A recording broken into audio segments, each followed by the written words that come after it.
Good morning.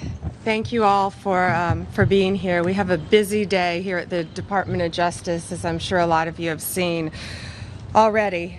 Today, we are proud to announce the results of the FBI's Operation Restore Justice initiative. This historic, unprecedented, nationwide operation led to the arrest of 205 child sex predators. Unbelievable. In just 5 days. This was an incredible operation done in conjunction with the FBI and our prosecutors. Hey folks, welcome back to the channel. If you're new here, make sure to hit that subscribe button and turn on notifications so you never miss the truth, especially when it's about protecting our children and our nation. Today, we're diving into something that should matter to every single American, no matter your political leanings, and that's the latest initiative from the Department of Justice, led by Bondi and Kash Patel. It's about the FBI's Operation Restore Justice, a nationwide mission that just took down over 200 child predators in 5 days. That's right, 205 sick, twisted individuals taken off the streets, and 115 victims saved. Think about that. 115 children saved from online predators in just 5 days. What an incredible victory for our law enforcement, our families, and for every patriotic American who stands for justice. Children and their families now have a chance to heal. These are online predators. Think about this. 115 victims, children. In 5 days, we were able to help. This kind of work takes a toll on the FBI agents and the prosecutors who are doing this every single day. They are working tirelessly online, dealing with the dregs of our society, the worst of the worst, the people that hide behind a computer and target our young children every single day. Our law enforcement, our prosecutors sit there and deal with this every day to get these monsters off the street. Director Patel and I, almost daily in our meetings, talk about these cases and what it does to our officers and our prosecutors, but also how many lives are being saved and how many children are being helped by this. Director Patel is going to get into the specific cases with you in a minute, but what I will tell you is these depraved human beings, if convicted, will face the maximum penalty in prison, some life. We will find you, we will arrest you, and we will charge you. If you are online targeting a child, you will not escape us. The FBI and the Department of Justice will come after you, and we will prosecute you. Parents, you have to know, this is so serious. Your child has no right to privacy on the internet. None. You have to monitor what your kids are doing, whether they're playing games on the internet, on social media, any other websites that children, teenagers frequent, an online predator can find them. I always say it's from instant message to instant nightmare.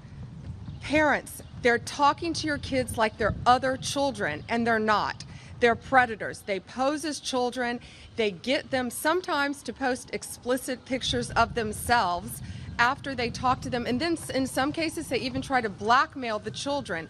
The suicide rate among teens ages 14 to 17 has increased as a result of this as well, because teens are taken advantage of and they're manipulated online by child predators. So all of you being here today and covering this is so important, because parents need to know. You've got to talk to your kids. They think they're talking to other children, but most of the time they're not. Director Patel, thank you. First and foremost, to the Department of Justice under General Bondi's leadership and all its components, because of your courage, we are here today protecting our most vulnerable, our children. Thank you, General Bondi. Thank you to so many of your colleagues here today that do this work tirelessly day in and day out and never get a moment's thanks. We should acknowledge all of them today. As the FBI director I'm humbled to lead some of the bravest men and women in law enforcement, and I want to thank our 55 field offices, our 90-plus United States Attorney's offices, our CIOS section, our CRIM division here at the Department of Justice, and our field offices throughout the country with lawyers and prosecutors and agents working tirelessly on some of the harshest criminality we've ever seen. They don't take breaks because our children deserve a free and open society. I also want to just take a moment to emphasize the priority of this Department of Justice and this FBI. Our children. If you harm our children, you will be given no sanctuary. There is no place we will not come to hunt you down. There is no place we will not look for you. And there is no cage we will not put you in should you do harm to our children. The prioritization of this administration and General Bondi has made it abundantly clear to child predators, you will be hunted down and you will be prosecuted. And that is a refreshing thing to hear for the men and women who do this work tirelessly. And it's also an acknowledgement of the safety that we look forward to bringing America. As the Attorney General mentioned, there are a couple of cases worth highlighting. People in places of public trust have violated not only the law, but that public trust, to include teachers, law enforcement personnel, and other professionals that we look to safeguard our children have not only violated the law, but violated the trust. In Minneapolis, defendant Jeremy Francis Plonsky, a Minneapolis state trooper and former Army reservist, was arrested for producing child sexual abuse material while in uniform. Not anymore. In Norfolk, Virginia, defendant Jose Alexis Valdez Sosa, an illegal immigrant from Mexico, again, allegedly arrested for transporting a minor across state lines. No more. Another example, right here in Washington, D.C., in the Metropolitan Police Department, Officer Linwood Barnhill, a former already convicted sex offender, was arrested again for exploiting more victims, more children, while on supervised release. These are just three examples that show you the extent and the depravity of these horrific crimes. And we need to team up together with the American public to find the rest. I want to give a special thanks to the National Center for Missing and Exploited Children for the tireless work they do in partnering with us. And again, I want to thank the Department of Justice and all these folks here. And Pam, thank you for never wavering to defend our children. Thank you, Director Patel. And this ranges from, we have cases from California to New York to Florida, our entire country. And just in 1 week, again, 115 victims we have. 205 offenders have been charged in 1 week, thanks to the FBI. So think what's happening throughout this country. Children are being taken advantage of, and we have to stop it. Thank you for covering this very important topic today. Thank you. Will you guys take a few questions? This is a really important topic. It's a press conference. No, thank you. Come on, guys. It's a press conference. Press conference. You bring us here, you answer a few questions, even on topic.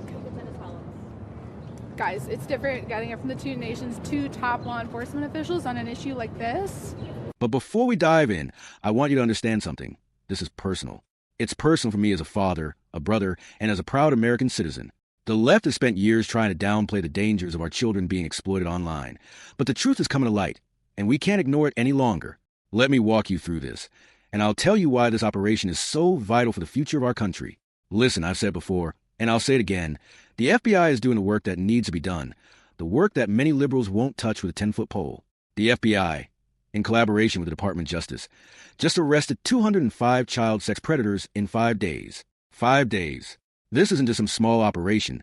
This is a nationwide effort, an all-hands-on-deck operation that spans from coast to coast, from California to New York, from Florida to Minnesota. And what's the result? 115 innocent children have been rescued from the clutches of these online predators who target the most vulnerable members of our society. Now, let's talk about who these predators are. These aren't just random people. These are criminals hiding behind screens, posing as children, manipulating and coercing kids into explicit acts. These are the worst of the worst, folks. The ones who hide behind anonymity, using social media platforms, gaming apps, and other online spaces to lure young kids into a nightmare they'll never forget. It's terrifying when you think about it. And the fact that we have law enforcement agents working day in and day out to stop this madness is something we should all be supporting no matter our political views. But what really gets me fired up is how many people want to ignore this issue, or worse, downplay it for political gain. You can bet that this operation wasn't without its critics. Some people out there think that these issues don't matter or aren't a priority, but they're wrong. These crimes against children transcend political ideologies. There is no debate when it comes to keeping our children safe. Kash Patel really hit the nail on the head when he said that the FBI and the Department of Justice have made it clear. If you harm our children, you will be hunted down. That's the kind of leadership we need right now. As a nation, we have a duty to protect the most vulnerable, and this administration has shown that when it comes to protecting kids from predators, there is no room for compromise. These people don't deserve leniency. They deserve the maximum penalty under the law. Life sentences. There's no place in our society for these criminals to hide. Let's not forget the reality here. This operation took down police officers, state troopers, teachers, and even convicted sex offenders, people in positions of trust who should be safeguarding children, not exploiting them. And the thing is, these aren't isolated cases. These arrests are happening in places you wouldn't expect: big cities, small towns, everywhere. People who should be heroes, in some cases, turned out to be the villains. In fact, one of the arrests was a Minneapolis State Trooper, Jeremy Francis Plansky. This man was a cop, a public servant, and he was arrested for producing child sexual abuse material while in uniform. Does that shock you? It should. But let's be real, this is a reflection of how deep the rot runs. And that's why, as patriots, we need to get behind this fight. It's time to stand up and say enough is enough. Enough of the corrupt people in positions of power taking advantage of the very children they're supposed to protect. Enough of the silence on this issue from the left. This isn't about politics. It's about our future, our children's future. Parents, listen up. This is where it gets personal. It's time to wake up and monitor your kids' online activity. We can't afford to pretend these things aren't happening. There's no privacy when it comes to protecting our children. You have to know what your kids are doing online. Are they playing video games? Are they on social media? Do you know who they're talking to? Because those predators, they can be anyone, and they will use every trick in the book to manipulate and exploit your kids. We're seeing a tragic increase in teen suicides due to online bullying, exploitation, and blackmail. And it's no surprise. These predators groom children over time, gaining their trust and then exploiting their vulnerabilities. The suicide rate among teens ages 14 to 17 has skyrocketed, and it's partly because of these sick online predators. So as a society, we must step up and fight back. The government is doing its part, but we the people need to stay vigilant. We need to make sure our kids understand that not everyone online is who they say they are. Pam Bondi was absolutely right when she said that we need to talk to our kids. Make no mistake about it, these predators know how to exploit the innocence of our children. They pose as friends. They act like children, and then they manipulate and blackmail our kids into doing things they should never be exposed to. If you think your child is safe just because they're behind a screen, think again. This operation proves that the FBI is prioritizing our children and that we are making strides in protecting the next generation. But we can't stop here. We need to keep pushing, keep supporting these brave men and women who are taking down these predators. And we need to make sure that we as Americans do our part in holding these criminals accountable. The truth is, folks, we have to keep fighting. The media might ignore it, the left might downplay it, but we know the truth. Our kids are worth protecting. They are our future, and we cannot stand idly by while these predators roam free. So, stand with the FBI, stand with the Department of Justice, and stand with every law enforcement officer who is working day in and day out to keep our children safe. This is a fight worth having. Thank you for watching. Stay informed, stay vigilant, and as always, stay patriotic.